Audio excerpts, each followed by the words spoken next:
عام مسلمان جمع ہو وہ دن عید کا دن ہے، تو جب سارے صحابہ جمع ہو اور ان میں امام الانبیاء علی المرتضیٰ کا ہاتھ تھام کے ولایت کا اعلان کریں تو کیا وہ دن عید کا دن نہیں ہے؟ بعض دوست عید غدیر کی شرعی حیثیت کے متعلق سوال کرتے ہیں۔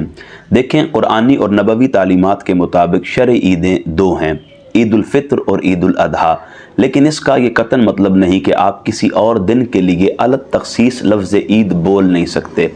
یہاں ذرا بھر کے لیے ٹھہریے گا اور لفظ عید کے لغوی معنی پر غور کیجئے گا۔ لغوی اعتبار سے عید کا معنی ہے خوشی اور جشن منانے کے۔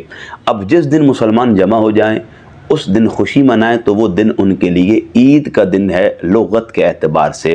یہی وجہ ہے کہ کریم آقا علیہ الصلوۃ والسلام نے ارشاد فرمایا، یوم الجمعہ یوم العید للمؤمنین، جمعہ کا دن اہل ایمان کے لیے عید کا دن ہے، کیونکہ اس دن وہ سارے جمع ہو کر ساری انسانیت کو درس اجتماعیت کا عظیم پیغام دیتے ہیں۔ تو جب بھی مسلمان جمع ہوں ان کے لیے وہ دن عید کا دن ہوتا ہے۔ اس کی ایک اور مثال بھی ہمیں ملتی ہے۔ امت مسلمہ کا اکثریتی طبقہ 12 ربیع النور کو بطور جشن عید میلاد النبی سیلیبریٹ کرتا ہے، کیونکہ اس دن اللہ کے فضل اور رحمت کا ایک مجسم وجود مصطفی کی صورت میں انہیں عطا کیا گیا۔ تو اس دن امت مسلمہ اور تمام انسانیت کا ایک حصہ وہ اللہ رب العزت کے محبوب رسول کی ولادت کی خوشی کو بطور جشن کے عید کے سیلیبریٹ کرتا ہے۔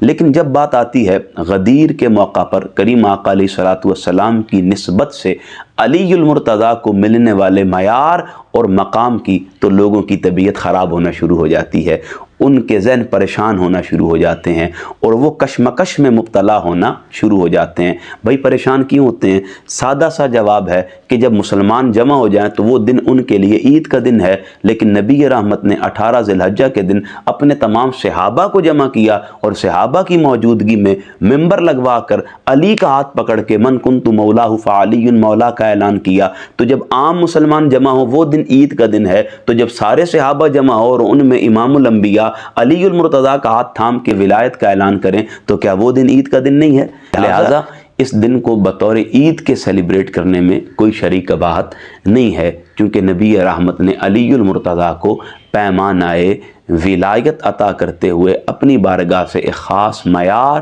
مقام اور امت میں ایک خاص درجہ عطا کر دیا ہے جو کسی اور کے حصے میں نہیں آیا۔